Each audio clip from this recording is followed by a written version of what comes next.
안녕하세요. 예, 오늘은 사도행전 8장 말씀 보시도록 하겠습니다.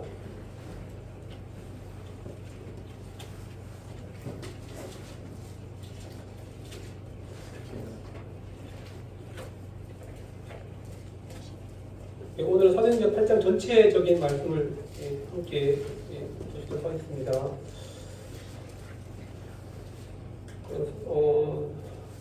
사도행전 8장의 말씀의 주제는요, 제가 이렇게 잡아봤는데요. 전화위복의 하나님, 이런 주제로 말씀을 좀 나누도록 하겠습니다. 전화위복이라는 말씀 아시죠? 전화위복, 사자성어인데, 재앙, 우리에게 있었던 재앙이라든가 근심, 이런 걱정들이 이제 바뀌어서 도리어 복이 된다는 의미로 전화위복이라는 말을 많이 쓰게 되는데요. 그래서 우리가 현재 어려움을 전화위복의 계기로 삼다라는 의미에서 전화위복이라는 이 단어를 이제 사자성어로 자주 쓰게 되는데요. 저는 좀 정치 얘기는 좀 제가 잘 안 하는데 말씀에서 그냥 요즘에 일어난 일을 보게 될 때 어찌됐든지 간에 우리나라가 이러한 계기를 통해서 전화위복의 계기를 삼고 그래서 우리나라 대한민국이 더 발전하는 계기가 되었으면 이제 좋겠다는 그런 생각이 들게 되더라고요. 그래서 오늘 이번 주에 사도행전 8장 말씀을 준비하면서 이제 이번 주에 그런 일이 생겨났을 때 주님께서 이제 이런 말씀을 전화위복을 이루시는 하나님이라는 그 주제 그 말씀이 생각이 나더라고요. 그래서 사도행전 8장 말씀을 좀 준비했습니다, 선생님. 그래서 전화위복은 우리 사도행전 8장을 좀 우리 전체적인 줄거리를 조금 보시면요, 1장부터 보시면 이제 아시다시피 이제 예수님께서 이제 우리의 죄를 위해서 돌아가시고 십자가 돌아가시고 부활하시고 또 부활하신 지 사흘 만에 부활하시고 또 40일 만에 40일 정도 제자들과 함께 이제 하나님 나라에 대해서 가르치시고 그다음에 이제 승천하셨잖아요. 승천하신 다음에 오순절에 성령님이 오셔서 믿는 사람들에게 임하여서 이제 믿는 사도들이 복음을 전해서 예루살렘 교회가 탄생하게 되고 이제 그런 12사도들이 이제 복음을 계속 전하면서 이 초대교회가 계속 성장해 나가는 것을 보게 되는데요. 그 후에 이제 7장에서 6장 7장에 보시면 나중에 보시면 스데반의 모습이 나오죠, 그죠? 스데반이 나올 때 스데반이 이제 순교하는 그런 모습이 나옵니다. 스데반이 순교한 다음에 그다음에 어떻게 됐죠? 사도 바울, 사울, 예수님 믿기 전인 사울이 예루살렘 교회를 아주 심하게 핍박하는 모습을 통해서 교회가 뿔뿔이 흩어지는 모습이 나오게 됩니다. 근데 그럼에도 불구하고 우리 8장 전체를 좀 보게 되면 그러한 슬픔의 가운데 있었음에도 그러한 재난과 그런 고난과 그런 어려움의 상황에 있었던 그런 성도들이 우리 8장 전체를 말씀을 우리가 보게 되면 또 복음을 통해서 그들이 기쁨이 회복되는 것을 보게 돼요. 처음에는 굉장히 어려웠고 아주 핍박으로 인해서 굉장히 재난, 고난과 핍박 가운데 있었지만 우리가 8장 전체를 보게 되면 그들이 복음을 통해서 다시 기쁨을 회복하는 것을 보게 됩니다. 저는 이제 이렇게 생각해요. 복음은 이제 우리 주 예수 그리스도 아니겠습니까? 우리 복음은, 우리가 믿는 복음은 이 사람들을 기쁘게 하는 능력이 있다. 저는 그렇게 생각을 하게 됩니다. 그래서 우리 주 예수 그리스도께서 참으로 우리 삶 가운데 있어서 실제적으로 우리에게 기쁨이 되고 계십니까? 우리 찬송가 그런 찬송가 있잖아요. 예수는 나의 힘이요 내 기쁨 되시니 이제 이 말씀이 생각나더라고요. 그래서 이 사울의 핍박으로 말미암아 이 예루살렘 교회에서는요 정말 이 큰 슬픔, 큰 절망이 발생한다는 거예요. 그 원인이 스데반의 죽음 아니었습니까? 스데반의 그 순교로 말미암아. 그래서 이 스데반의 죽음은 사실 단순한 죽음이 아니었지 않습니까? 단순한 죽음이 아니었어요. 스데반은 교회 안에서 집사로서 6명의 집사로서 아주 리더격의 그 집사였어요. 성령과 믿음과 성령이 충만한 사람이었고 그 스데반이 종교 지도자들 앞에서 자신이 믿는 바 우리 주 예수 그리스도에 대한 복음을 담대하게 전했을 때 안타깝게도 스테반이 거기서 죽고 종교 지도자들 앞에서 순교를 당하고 말았다는 그런 상황이었는데요. 그래서 여기 이제 8장 보시면요. 8장 1절인가요? 1절에 보시면요. 사울은 그가 죽임을 당함을 마땅히 여기더라. 그리고 그 다음에 그날에 예루살렘에 있는 교회에 큰 박해가 있어. 사도 외에는 다 유대와 사마리아 모든 땅으로 흩어지니라. 여기 보시면 모든 땅으로 흩어지니라라는 말씀은요. 우리가 이제 원어 사전으로 보면요. 적을 패배시키다. 그런 의미로 사용되거든요. 적을 패배시키다. 우리가 그냥 흩어지다는 얘기가 그냥 뿔뿔이 흩어졌다는 말이 아니라 이 원어 성경은요. 패배시키다는 말이에요. 패배시키다. 그러니까 이제 교회가 흩어짐을 통해서 성도들이 핍박을 당해서 흩어졌을 때 이 사단의 입장에서는 야 내가 이겼다. 내가 교회를 흐트러놨다. 근데 또 성도들 입장에서는 어떻게 됩니까? 성도들의 마음에서는 얼마나 절망적이겠습니까? 우리가 졌나? 우리가 믿음의 삶에서 이제 더 이상 복음도 전하지 못하고 더 이상 이제 모이지도 못하고 우리의 삶은 어떻게 되는 것인가? 우리 정말 패배한 삶을 살아가는 것인가? 이제 그런 정말 절체불명의 상황에 있었다는 것을 우리는 보게 돼요. 하지만 슬픔이 끝이지 않겠습니까? 오늘 비록 해가 질지언정 그 다음 날에는 해가 뜨지 않겠습니까? 그래서 이 8장에서 예수님의 사도들은 이 전화위복의 하나님을 경험하는 것을 보게 됩니다. 이 복음을 통해서. 이제 우리가 이제 8장 말씀을 통해서 이 복음을 통해서 복음 안에서 이 복음이 우리의 삶을 어떻게 영향을 미치는지에 대해서 좀 함께 말씀을 함께 교제를 나누도록 하겠습니다. 제가 말씀드리는 것은 우리 그리스도인들의 삶은 비록 슬픔은 있지만 결국은 승리한다. 이게 바로 이제 제 8장에서 말씀하고 있는 주제라고 생각을 하게 됩니다. 그래서 우리가 전화위복의 하나님, 전화위복의 복음 이거에 대해서 좀 함께 나누도록 하겠습니다. 8장 1절에서 3절까지는 첫 번째로는 성도님들 복음은 안타깝게서리 슬프게도 우리에게 이 슬픔을 가져다 줄 때가 있습니다. 제가 제 생각이 아니라 여기 말씀해주고 있죠. 그날에 예루살렘에 있는 교회에 큰 박해가 있어서 사도 외에는 모든 성도들이 유대와 사마리아의 모든 땅으로 다 흩어지게 되었습니다. 사단이 아까 말씀드린 다 패배했어요. 성도들은 이제 패배한 것처럼 보입니다. 이제 더 이상 교회에 모이지 못해요. 그리고 2절에 보시면 경건한 사람들이 스데반을 장사하고 위하여 크게 울더라 나와 있죠. 정말 슬픔과 완전 쉽게 말하면 장사집이 완전히 초상집이 되어버렸죠 교회가요. 복음으로 인해서 때때로 우리는 좀 여러 가지를 잃는다고 저는 생각을 하게 됩니다. 우리가 예수 그리스도를 믿음으로 인해서 우리는 때때로 여러 가지를 많이 잃고 있어요. 그래서 예루살렘 교회가 잃어버린 것은 무엇입니까? 여기 우리 이 말씀을 통해서 예루살렘 교회가 과연 잃어버린 것은 무엇일까요? 많은 핍박을 사울이 그렇죠? 교회를 핍박함을 통해서 예루살렘 교회가 무엇을 잃어버렸을까요? 저는 성도들이 예배드릴 수 있는 자유도 잃어버렸습니다. 또한 성도들이 일터도 잃어버렸을 것 같아요. 일터요. 그 당시 그렇지 아시겠지만 그 당시에 이제 예수 믿는 사람들은 다 옥에 가두고 또 예수 믿는 사람들은 다 이제 유대인들 상종도 하지 않았을 거 아니겠습니까?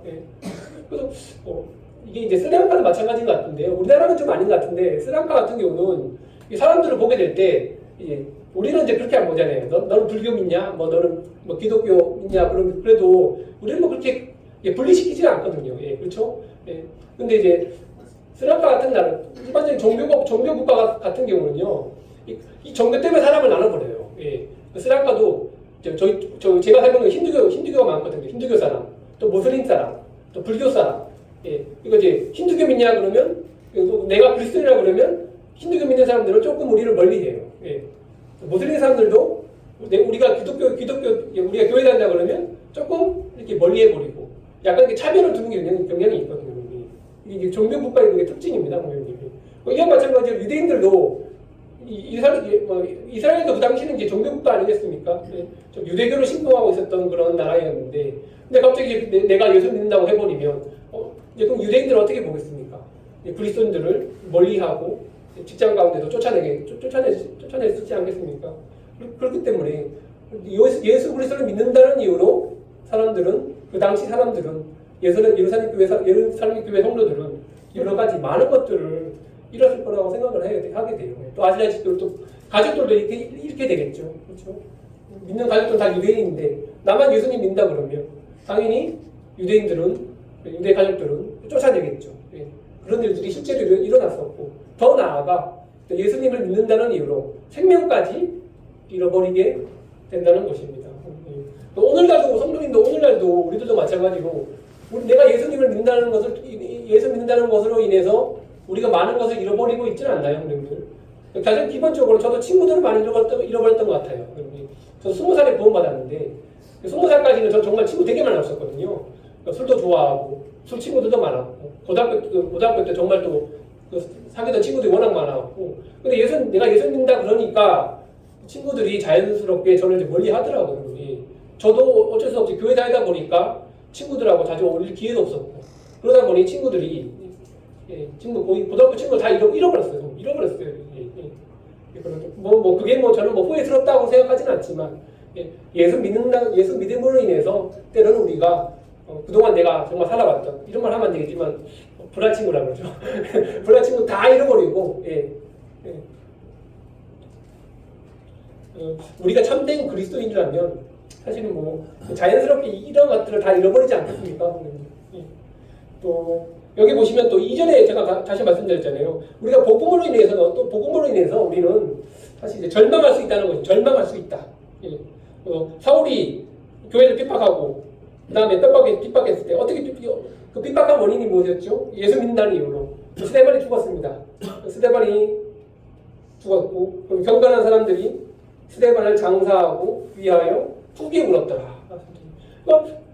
이 경건한 성도님들이죠. 예수님 교회 성도들이 왜 울었을까요? 왜 울고 왜 슬퍼했을까요? 그러니까 스데반이 죽어서 슬퍼했을까요? 스데반이 죽어서 슬퍼했을 이유도 있습니다. 저는 이제 그뿐만 아니라 성도들이 이렇게 생각했겠죠. 아니 우리들은 정말 우리 주 메시아 되신 우리 주 예수 그리스도를 믿고 그분을 위해 살아가고 있는데, 아니 우리에게 왜 이런 고통이 쫓아오는가? 우리에게 왜 이런 핍박이 나오는가? 왜 우리에게 이런 기대하지도 못했던 이런 절망들이 우리 삶 가운데 나오고 있는 것이 아닌가? 예수님 믿으면 다 만사형통하고 아무 어려움이 없고 아무 고난도 없다고 생각했는데, 아니 우리에게 가장 집사 중에 가장 리더였던 성령과 믿음이 충만했던 스데반이 예수님을 믿음으로 인해서 이렇게 죽지 않았던가? 그러니까 이 예수님교회 성도들이 얼마나 좀 마음 한구석에서는 절망과 슬픔이 놓여있지 않았을까요, 성도들? 복음으로 인해서 성도들이 절망하고 있었던 그런 상황이었어요. 저는 이제 또 그렇게 생각해요. 때때로 이제 우리가 좀 가진 착각 중에 하나는 예수 믿으면 모든 것이 다 잘 될 거라고 이제 좀 생각을 하고 있는 것 같아요. 예수 믿으면 만사형통할 것이다. 그렇죠? 만수무강할 것이다. 그게 조금 좀, 근데 사실 아시다시피 우리가 그게 실제로 되나요? 실제로 그게 잘 안 되죠, 성도들이. 그렇죠? 그 만사형통이란 말은 모든 것이 뜻대로 잘 된다라는 뜻인데, 그래서 저는 이제 만사형통보다는, 만사형통이 이건 세상적인 언어고, 이 만사라는 것이 잘못되지 않았습니까? 우리가 그리스도를 믿으면 정말 형통할 것입니다. 그렇죠? 하지만 그분의 뜻 가운데서 우리가 형통할 것이지, 만사, 내가 생각하고 있던 모든 일들이 다 형통하지는 않다는 것이죠. 그렇죠? 그래서 우리는 만사 형통이라 쓰는 것보다는 주님 형통, 그죠? 주 안에서 우리가 형통할 것이다 라고 우리는 좀 사용하는 것이 좋을 것 같아요. 그래서 이제 이런 성도들이 그렇게 슬퍼했을 것 같아요. 우리가 정말 예수님 믿는데, 우리 예수님을 위해서 이렇게 살아보고 있는데, 그럼 예수님께서 우리에게 정말 아무런 어려움도 없고 우리에게 정말 좋은 길만, 복된 길만 인도해 주셔야 되는데 왜 이렇게 사람들을 스데반을 죽이시고 우리를 핍박하시고 가족들이 또 우리를 멀리하게 하시고 예배드리기도 하지 못하는 이런 어려움들을 우리에게 주시는 건가? 그래서 아시다시피 지금까지 교회의 역사들이 아시다 보면 기쁨의 역사보다는 좌절과 슬픔의 역사가 더 많지 않았습니까? 교회가 2000년 전에 이제 교회가 시작됐잖아요. 그렇죠? 지금부터 계속 쭉 시작된 교회의 시대가 지금까지 이렇게 지금 지나와 왔지만 교회가 정말 이렇게 부흥되었던 시대보다는 교회가 핍박받았던 시대가 더 많았던 것 같아요. 그렇죠? 그래서 이 복음은 사실은 때때로 우리에게 이런 슬픔과 절망을 좀 가져다 준다는 사실을 좀 우리가 알았으면 좋겠습니다. 하지만 중요한 것은 사전에 나오죠. 하지만 복음은 지속적으로 우리를 낙심치 않게 한다는 것입니다. 성도님들이. 사전에 보시면요. 그 흩어진 사람들이 두루 다니며 복음의 말씀을 전할 때 나오죠. 그러니까 예루살렘 교회 성도들이 정말 절망적인 상황, 정말 슬픔의 상황이었음에도 불구하고 그럼에도 불구하고 그들은 어떻게 했죠? 아예 포기한 것이 아니라 오히려 흩어졌던 그 사람들이 두루 다니면서 복음을 전했다고 나와 있어요. 그래서 우리는 4절부터 전화 이복의 하나님을 우리가 경험하게 된다는 것입니다. 여기 이제 5절에 보시면요. 빌립이 흩어졌던 빌립이 이제 이 6명의 집사들 중에 빌립이 두 번째더라고요. 두 번째. 첫 번째가 스데반, 두 번째가 빌립. 빌립이 사마리아 성에 내려가 그리스도를 백성에게 전파하니 나왔습니다. 그래서 핍박으로 인해서 흩어졌던 그 빌립이 저는 이 빌립이 낙심하지 않았다고 생각해요. 저는 낙심해서 복음을 전하지 않죠. 이 낙심하지 않았던 이 빌립이 이 사마리아 지역에 들어가서 하나님의 복음을 전파하기 시작했습니다. 저는 이렇게 생각해요. 핍박으로 인해서 흩어졌던 이 빌립은 오히려 이 상황을 통해서 하나님으로부터 더 귀한 것을 발견하지 않았나 저는 생각을 하게 돼요. 우리가 다 아시다시피 예수님께서는 유대와 사마리아와 그죠? 온 땅에 이르러서 하나님의 주 예수 복음을 전파하라고 이제 명령하지 않았습니까? 근데 그 당시 예루살렘 교회가 핍박받을 그 시기까지만 해도 예루살렘 교회 성도들은 그 예루살렘 안에서만 복음을 전하고 있었던 것이었죠. 하지만 이 사울의 이 핍박을 통해서 이제 어떻게 됐죠? 본의 아니게 이 예루살렘 교회 성도들이 사도들이 이제 예루살렘 밖을 떠나 사마리아와 온 땅으로 이제는 이방인들에게 복음을 전하기 시작했다는 것이죠. 빌립이 그것을 깨달았을 것 같아요. 비록 우리가 이 절망의 가운데 놓여 있었지만 하나님께서는 우리에게 더 좋은 뜻을 우리에게 보여주시기 위해서 이방인들에게 복음을 전하기 위한 그 목적으로 오히려 이 핍박이라는 도구를 우리에게 사용하시지 않으셨나라는 하는 그 빌립이 그런 마음을 깨달았을 때 그래서 이 빌립이 사마리아 지역에 가서 여기는 이방인들 아니겠습니까? 이방인들에게 복음을 전했던 것을 보게 됩니다. 그리고 여기 보시면 8절에 보실까요? 8절에 보시면 빌립이 하나님 복음을 전파했을 때 사마리아 사람들이 이제 복음을 믿고 구원받았죠. 그 다음에 8절에 보면요. 그 성에 큰 기쁨이 있더라 나와 있습니다.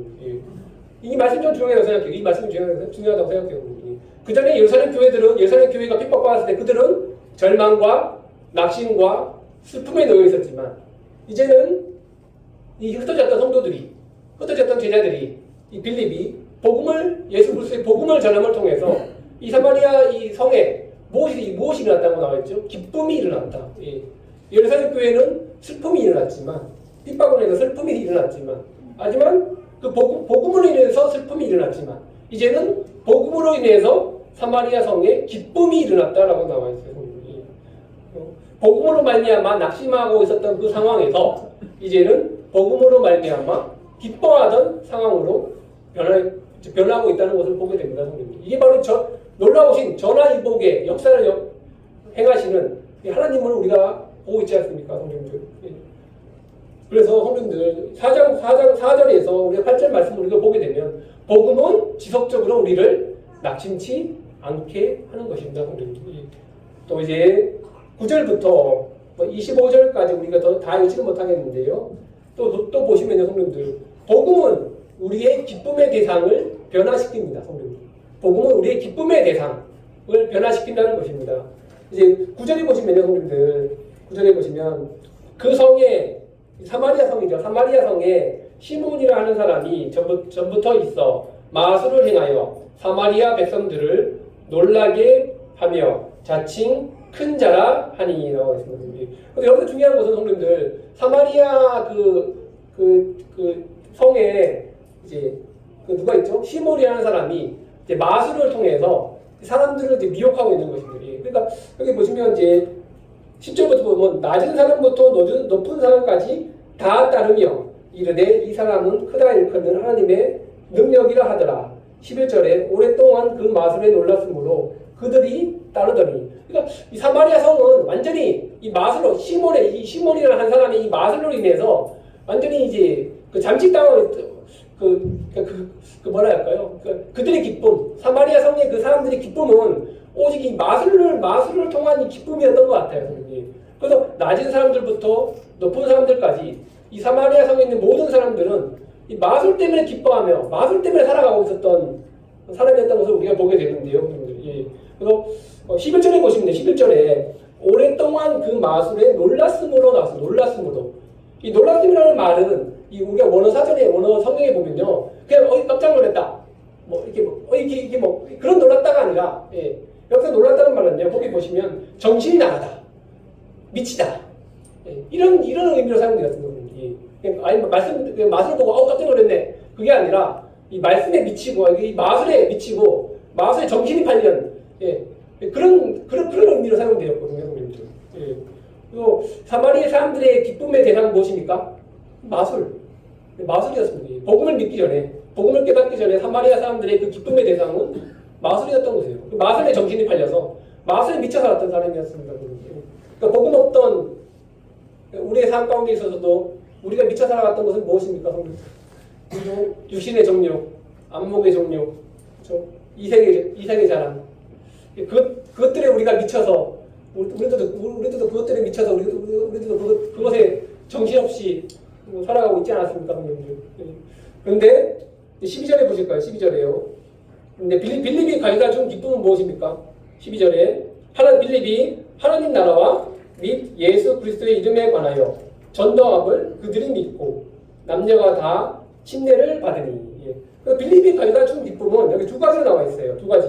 빌립은 사람들에게 시몬처럼 마술의 기쁨을 가져다 준 것이 아니라 12절에 하나님 나라와 및 예수 그리스도의 이름이 나와 있어요. 빌립이 가져다 준 기쁨은 첫 번째는 하나님 나라, 두 번째는 예수 그리스도의 이름을 통해서 너희들이 그 안에서 기뻐하기를 원했던 것이죠. 예. 그래서 이것을 전파했을 때 13절 보실까요? 13절에요. 13절에 시몬도 믿고 세례를 받은 후에 전심으로 빌립을 따라다니며 그 나타나는 표적과 큰 능력을 보고 놀라니라. 예. 여기서 또 놀라니라는 말이 나오고 놀라니라. 예.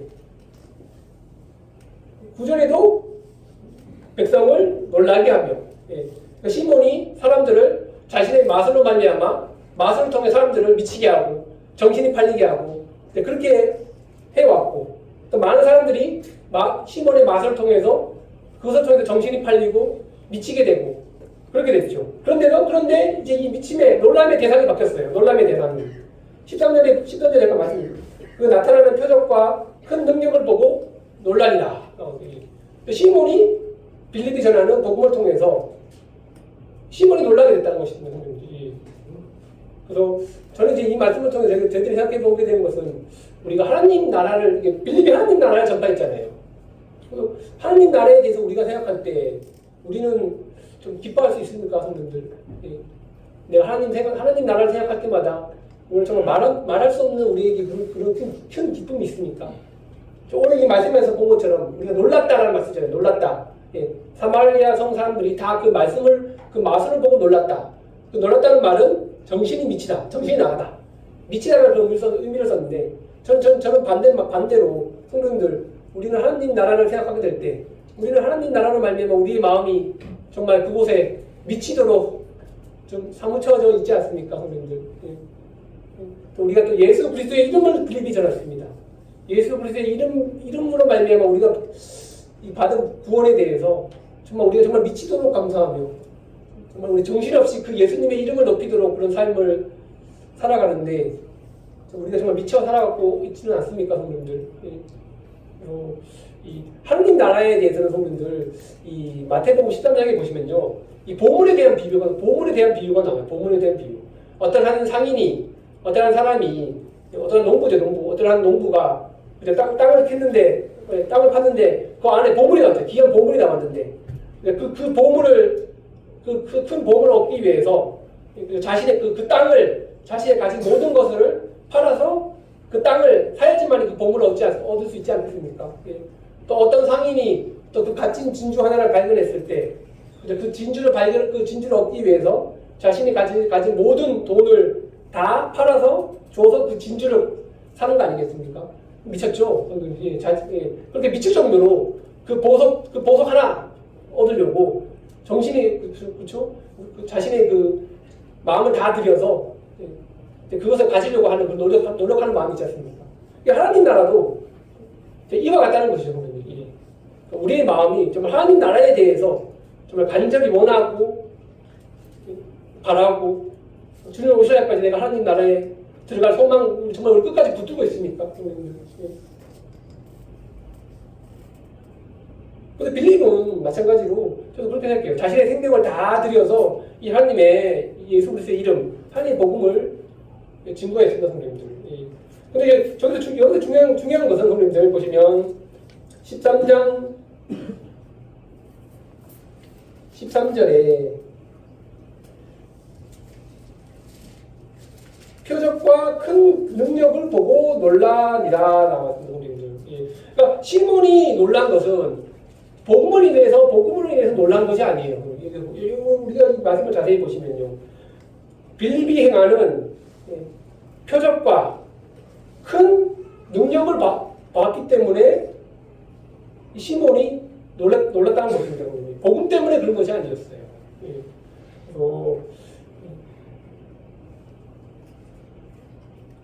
14절에 보시면요, 예루살렘에 있는 사도들이 사마리아에도 하나님의 말씀을 받았다함을 듣고 베드로와 요한을 보내매 그들이 내려가서 그들을 위하여 성령 받기를 기도하니 이는 아직 한 사람에게도 성령 내리신 일이 없고 오직 주 예수의 이름으로 세례만 받을 뿐이더라. 이에 두 사도가 그들에게 안수하며 성령을 받는지라. 여기서 중요한 말씀 여기 보시면 시몬이 그걸 봤죠. 시몬이 사도들의 안수로 성령 받는 것을 보고 돈을 들여 이르되 이 권능을 내게도 주어 누구든지 내가 안수하는 사람은 성령을 받게 하여 주소서 하니 하였으니. 그래서 아까 제가 말씀드렸다시피 시몬이 정신이 팔린 것은 하나님의 복음 때문에 하나님 나라와 주 예수 그리스도로 인해서 이 시몬이 깜짝 놀란 것이 아니라 빌립이 행한 표적을 통해서 자기가 행한 마술보다 더 놀라운 그 이적을 행하네. 그것에 정신이 팔려서 그것에 정신이 나왔던 것이었습니다. 그래서 우리가 받은 이 복음의 기쁨은 사실 이제 우리가 성령님으로부터 나오는 것이 아니겠습니까? 그렇죠? 우리가 예수님 그리스도를 믿고 구원받았을 때 우리 마음 가운데 성령님이 거하게 되십니다. 그럼 우리가 그 성령님의 인도하심으로 우리가 살아갈 때 성령께서 우리들에게 복음 안에서 기쁨을 주시고 평안을 주시고 또 이 순정함을 주시는 거거든요. 근데 이제 시몬은 그게 아니지 않았습니까? 그게 아니지 않았어요. 표적과 기적의 정신이 나가서 이 복음이 주는 참된 기쁨에 대해서 알지 못했다는 것이었어요. 그래서 우리 성도님들, 우리는 무엇에 미쳐 살아야 됩니까? 성도님들, 우리는 성령에 미쳐서 살아가는 사람들이 되었으면 좋겠습니다. 그래서 또 여기서 보시면 시몬은 이 성령의 선물을 돈으로 주고 하려고 했잖아요. 그렇죠? 우리가 받은 이 복음의 기쁨은 무엇입니까, 성도님들? 하나님의 선물 아니겠습니까? 하나님의 선물이죠. 우리가 받은 구원은 하나님의 그 거룩한 보혈로 말미암아 우리가 거저 받은 하나님의 선물이에요, 그러니까 시몬이 이런 우리의 복음의 구원의 기쁨은 기쁨의 먼저는 성령이라는 사실을 알지 못했기 때문에 시몬은 자기가 받은 이 복음의 자기가 받은 기쁨을 돈으로 사려고 했다는 것이죠. 우리에게 중요한 것은 우리가 이러한 이유로 말미암아 우리는 이제 더욱더 복음의 기쁨을 누리고 살아가고 있는 것은 아닌가요? 중요한 것은 우리의 기쁨의 대상은 무엇입니까? 시몬처럼 뭐 표적과 이적과 기적이 아니라 우리의 기쁨의 대상은 주 예수 그리스도라는 사실입니다. 그래서 시몬처럼 이 복음 안에서 우리가 받은 이 기쁨은 사실 뭐 어떤 돈으로도 살 수가 없다는 것입니다. 성령을 이 사마리아 사람들이 성령을 받았을 때 시몬은 돈을 주고 그 성령을 사려고 했잖아요. 그렇죠? 하지만 우리가 다 알다시피 우리가 받은 이 성령은 우리의 돈으로 살 수 없는 것이었습니다. 우리 주 예수 그리스도의 거룩하신 그 보혈로 말미암아 그 은혜로 말미암아 우리가 이 성령을 받은 것이 아니겠습니까? 또한 우리가 성령 안에서 우리가 성령이 충만한 삶을 살아갈 때만이 우리가 예수 그리스도 안에서 참된 기쁨과 평안함을 얻는다는 것이죠. 그래서 우리의 복음의 대상은 우리의 기쁨의 대상은 오직 이 복음 주 예수 그리스도가 되어야 될 것입니다. 그리고 26절부터 보실까요? 26절에 보시면요. 전화 일복을 이루시는 하나님 26절에 26절부터 이제 뭐 40절까지 마지막 절 보시면 빌립이 어디로 가죠? 이제 광야로 가서 에티오피아 내시를 만나는 이야기가 나옵니다. 우리 너무나 잘 아는 말씀인데요. 제가 다 읽지는 못하겠고요. 그래서 그 에티오피아 내시는 여성분들 하나님을 찾는 이방인이었어요. 이방인 그렇죠? 에티오피아 내시 아프리카 사람. 그래서 저는 이 말씀을 통해서 하나님은 이 복음은 하나님을 찾는 자들에게 큰 기쁨을 준다는 것입니다. 복음은 하나님을 찾는 자들에게 큰 기쁨을 준다. 그래서 여기 에티오피아 내시는 우리가 잘 살펴보시면요, 이 에티오피아 내시는 뭐 유대적인 배경이 없잖아요, 그렇죠? 그럼에도 불구하고 이 사람은 하나님을 찾는 그 이방인이었어요. 그래서 에티오피아 내시는 하나님을 예배드리는 이방인, 자신이 직접 하나님을 찾는 사람이었죠. 그래서 이 성경에 보시면요, 한 4가지 부류의 사람들이 나옵니다. 4가지 부류, 성경에서는요. 첫 번째로는 유대인, 그렇죠? 두 번째로는 이방인, 하나님을 안 믿는 이방인, 헬라인이죠. 헬라인, 이방인. 세 번째로는 그리스도인. 또 네 번째로는 여기서 말하는 하나님을 경외하는 이방인. 아예 그냥 하나님을 안 믿는 사람도 아니고, 또 아예 하나님을 믿는 그리스도인도 아니고, 하나님을 경외하는 이방인이 나오고 있어요. 예를 들어 우리 고넬료도 마찬가지로 이방인이었지만 하나님을 경외하는 이방인이었습니다. 우리 이제 이 4가지 부류를 좀 살펴볼 수가 있는데요. 근데 이 에티오피아 내시 같은 경우는 하나님을 경외하는 이방인이었습니다. 그래서 우리 이 말씀 전체를 보게 되면 하나님의 성령께서 하나님을 간절히 찾는 자들에게 하나님이 가까이 하신다는 것을 우리가 보게 됩니다, 성도님들. 그래서 하나님께서 빌립을 부르셨죠. 네가 가사로 가라, 광야로 가라. 저는 이제 이렇게 생각해요. 아까도 말씀드렸다시피 빌립이 흩어짐을 당했던 이유는 하나님께서 빌립을 향해서 너는 복음의 도구가 되어라. 사람들에게 기쁨을 주는. 비록 예루살렘 교회는 절망적이고 슬픔에 빠졌지만 그럼에도 불구하고 내가 너를 다른 지역에 흩어지게 한 것은 복음을 통해서 네가 다른 지역으로 다른 사람들에게 복음의 기쁨을 전파하는 도구가 되어라고 하신 이유로 좀 빌립을 보내신 것 같아요. 그래서 27절에 보시면요. 일어나 가서 보니 에티오피아 사람 곧 에티오피아 여왕 간다게의 모든 국권을 맡은 관리인 내시가 예비하러 예루살렘에 왔다가 돌아가는데 수레를 타고 선지자 이사야의 글을 읽더라. 그러니까 저는 이렇게 생각해요. 그런데 하나님의 말씀을 간절히 사모하는 사람을 하나님께서는 찾으십니다. 저는 그렇게 생각해요. 또 하나님의 말씀을 겸손하게 또 반구하는 사람을 또 하나님은 찾으세요. 이게 보시면요, 선생님들, 에티오피아 내시는 예배를 마치고 예루살렘에서 예배를 드리고 돌아갈 때 수레를 타고 우리 쉽게 말해서 리어컬죠, 리어컬. 쉽게 말해서 리어컬 타고 뒤에 타고 이제 성경 말씀을 읽으면서 가고 있어요. 예, 저는 이 말씀이 그냥 단순한 말씀이 아니라고 생각해요. 성도님들, 우리는 가끔씩 혼자 계실 때, 우리 차를 타고 어디 출근하실 때, 지하철을 이용하시거나 버스를 이용하시거나 그럴 때 우리는 차에서 뭘 하십니까? 폰 보고 유튜브 보지 않습니까? 그렇죠? 한 2시간 동안 만약에 버스 타고 여행 간다 그러면 우리는 보통 버스 안에서 뭘 하십니까? 폰을 보죠. 대부분 다 폰 보잖아요. 폰 보시잖아요. 폰 봐서 유튜브 보거나 재밌는 영화 보거나 그 한 2시간 동안 내릴 때까지 2시간 동안 자거나 그러지 않습니까? 근데 그게 자연스럽지 않습니까? 근데 이 에디오피아 내시는 수레를 타면서 집으로 가면서까지 그 사람은 계속 하나님의 말씀, 아시다시피 이사야 5, 3장 말씀을 계속 읽고 있었던 것이었어요. 예. 하나님께서는 그런 사람을 찾으시지 않으십니까? 하나님의 말씀을 간절히 사모하고 하나님의 말씀을 찾고자 간구하는 사람들에게 이 하나님의 성령이 그 사람들에게 임한다는 것입니다. 그런데 빌립이 그 사람에게 찾아가는 것이었죠. 예. 이러한 사람들을 찾아서 하나님께서는 복음의 기쁨을 주시길 원하시는 것입니다. 그래서 이 사람들에게 빌립이 이 에티오피아 사람에게 찾아갔죠.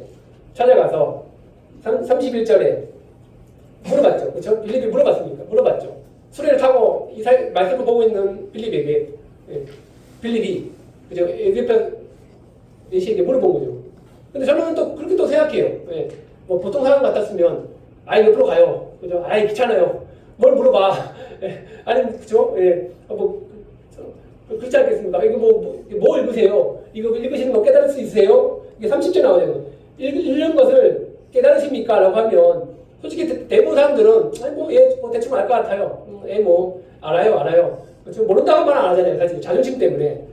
근데 31절에 보시면요. 대답하되 지도해 주는 사람이 없으니 어찌 깨달을 수 있느냐라고 이 말씀이 참 감사한 것 같아요. 그러니까 에디오피아 내시가 정말 하나님을 간절히 찾았다는 증거는 자신이 겸손한 마음으로 이 하나님의 말씀을 이렇게 봤을 때 사실 이 말씀 몰랐잖아요. 그렇죠? 이사야 53장에 대한 말씀 몰랐어요. 그러니까 알고 있어요. 몰랐어요. 좀 잘 알아요. 그게 아니라 도리어 이거 가르쳐주는 사람이 없으니까 전 잘 모르겠어요. 이 말을 했기 때문에 하나님의 성령이 그 사람에게 임했던 것을 저희들은 좀 보게 됩니다. 그래서 이렇게 돼서 빌립은 에디오피아 내시아에게 우리 주 예수 그리스도에 대한 복음을 처음부터 잘 가르쳐 주었죠. 그렇죠? 고난받은 주 예수님, 십자가에 달리신 예수님, 부활하신 예수님에 대해서 에디오피아 내시에게 잘 전파해 주었습니다. 그 다음에 이 에디오피아 내시가 그 복음을 믿고 감사함으로 기쁘게 침례에 순종한 다음에 그리고 그는 그리스도 안에서 뭘 얻었죠? 39절에 둘이 물에서 올라올새 주의 영이 빌립을 이끌어 간지라 내시는 기쁘게 길을 가므로 기쁘단 말 여기서도 또 기쁘단 말을 쓰고 있습니다. 기쁘게 길을 가므로 그를 다시 보지 못하니라. 손님들 우리 여기서 생각해 볼 부분이 있습니다. 손님들 에디오피아 내시가 기쁘게 길을 갔다. 에디오피아 내시가 왜 기쁨을 얻었을까요? 무엇을 위해서 기쁨을 얻었을까요? 그렇죠? 그는 이사야 53장 말씀을 통해서 53장 말씀을 읽는데 도살자로 이끌어가는 어린 양과 같이 끌려갔고 털 깎는 자 앞에 있는 어린 양과 조용한 것 같이 그의 입을 열지 아니하도다. 이 사람이 도대체 누구일까? 정말 이렇게 막 고민하고 이렇게 막 머리를 막 아파하고 그랬던 상황에서 빌립이 이 내시에게 다가와서 당신이 그렇게 고민하고 있었던 그 사람, 도살장으로 끌려가고 있었던 그 사람은 우리를 위해서 죽으심을 당하신 우리 주 예수 그리스도다.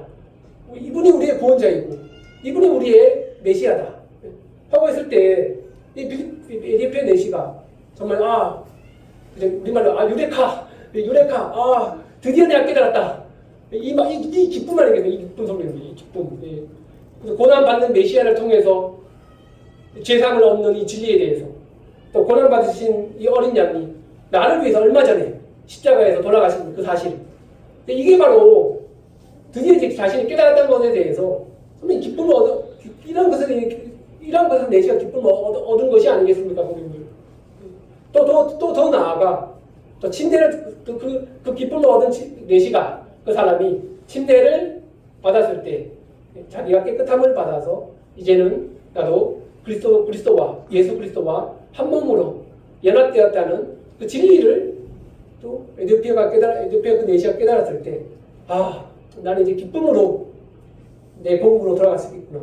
내가 믿는 메시아, 내가 믿는 나를 위해서 고난 받으신 그 메시아, 나의 죄를 모두 사하신 그 메시아가 우리 주 예수 그리스도, 얼마 전에 돌아가신, 얼마 전에 십자가에서 못 박혔다고 소문을 들었던 그 사람, 그분이 메시아였구나.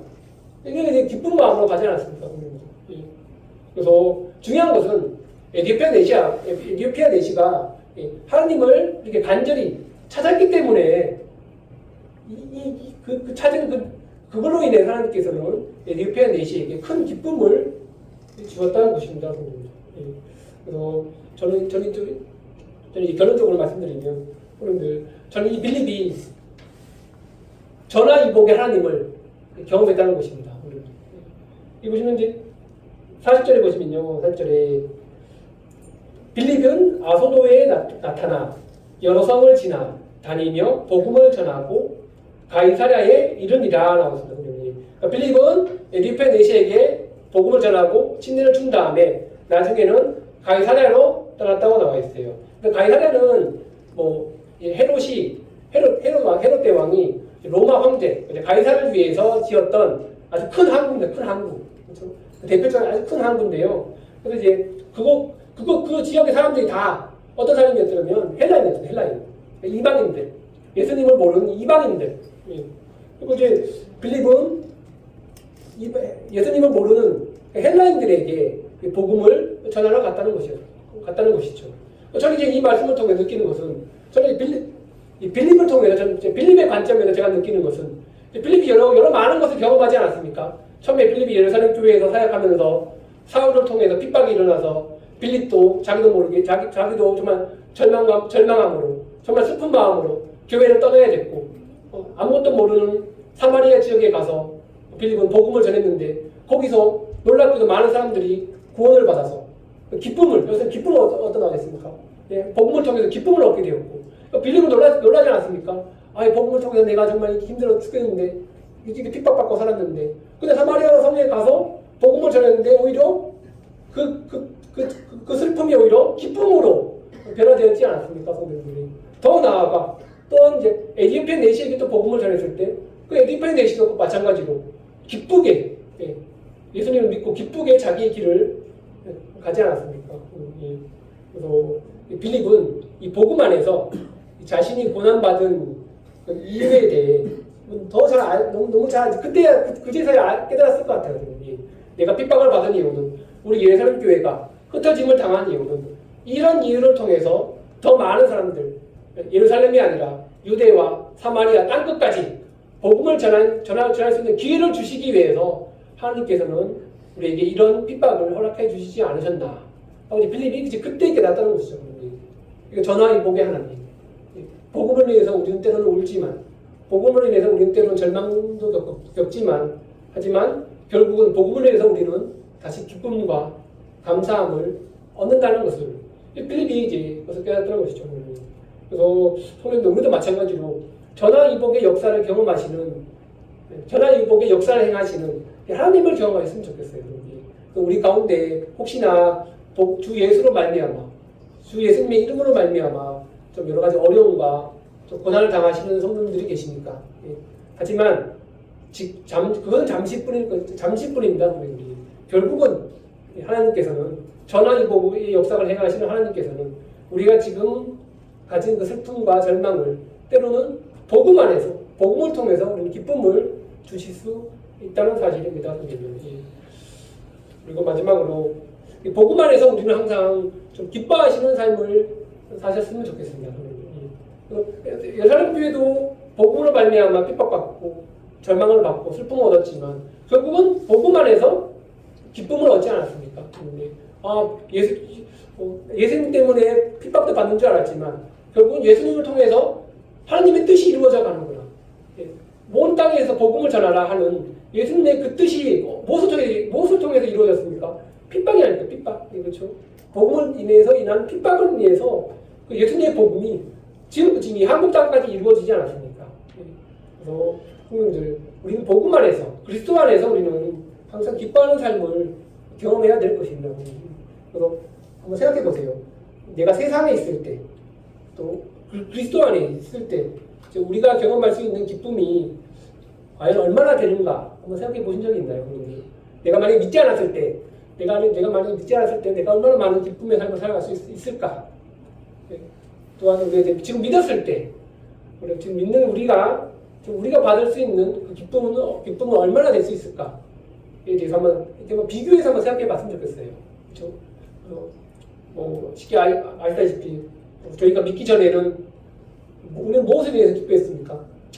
술에 쪄들어서, 그렇죠? 세상적인 것들에 정신이 미쳐갖고 그걸 살아가고 있지 않습니까? 하지만 이제 우리는 그리스도 안에 있을 때, 이제 그리스도 안에서 우리는 이제 무엇을 위해서 기뻐하고 있습니까? 예수 그리스도께서 우리에게 주신 그 죄사함의 그 놀라운 축복, 하나님 나라의 축복, 그렇죠? 영원한 생명의 축복, 또 성도들과 교제하는 이 교제의 기쁨, 그 많은 것들이 이제 우리에게 많은 기쁨이 되고 있지 않겠습니까? 그 마지막으로 빌립과 같이 사실 이제 우리도 마찬가지로 다른 사람들에게 이제 예수 그리스도의 기쁨을 주는 이 사람이 됐으면 좋겠어요. 우리가 비록 복음을 통해서 사도행전 8장에 나타난 빌립과 같이 막 기적과 이적을 행해서 사람들에게 복음을 전함을 통해서 사람들에게 주 예수 그리스도의 기쁨을 전하지는 못할지라도, 복음의 기쁨을 전하지는 못할지라도, 우리가 우리의 거룩한 삶을 통해서 우리 믿는 성도들, 젊은 청년들에게, 우리 아이들에게, 우리의 신실한 삶을 통해서 예수 그리스도의 그 복음의 기쁨을 우리 아이들과 청년들에게, 또 때로는 우리 다른 성도들에게 드릴 수 있다는 것, 준다는 것도 우리에게는 놀라운 축복이 아닐 수 없다고 저는 생각하게 됩니다. 그래서 우리는 모두 다른 성도들에게 우리를 통해서, 내 안에 있는 예수 그리스도를 통해서, 예수 그리스도의 삶을 통해서 우리 다른 성도들에게 영적 기쁨과 도전을 주는 성도들이 됐으면 좋겠습니다. 다시 한번 우리 사도행전 8장 말씀을 통해서 전화위복의 역사를 경험하시는 하나님을 우리가 보게 되었습니다. 복음은 때로는 저희들에게 슬픔과 좌절을 줄 수는 있지만 결국은 복음은 궁극적으로 우리들에게 승리를 가져다 줍니다. 성도님들이. 그 복음을 통해서 우리는 많이 울고 많이 슬퍼할 수 있습니다. 성도님들이. 하지만 주 예수 그리스도께서 다시 오실 때 우리는 무엇을 인해서 기뻐할 수 있나요? 복음으로 인해서. 내가 믿은 주 예수 그리스도를 말미암아 주님, 그동안 제가 얼마나 많은 복음을 인해서 정말 많은 어려움과 슬픔과 고난을 겪었지만 제가 믿는 그 복음을 지금까지 굳게 붙들고 인함으로 인해서 주님 오실 날까지, 주님 오셨을 때 우리가 정말 주님 안에서 기뻐하는, 주님의 얼굴을 보고 기뻐할 수 있는 그런 영광스러운 일이 일어나기를 다시 한번 간절히 기도하며, 다시 한번 남사교회 모든 성도님께서 전화위복의 역사를 전화위복의 역사를 행하시는 하나님을 날마다 경험하시길 원하겠습니다. 이상입니다.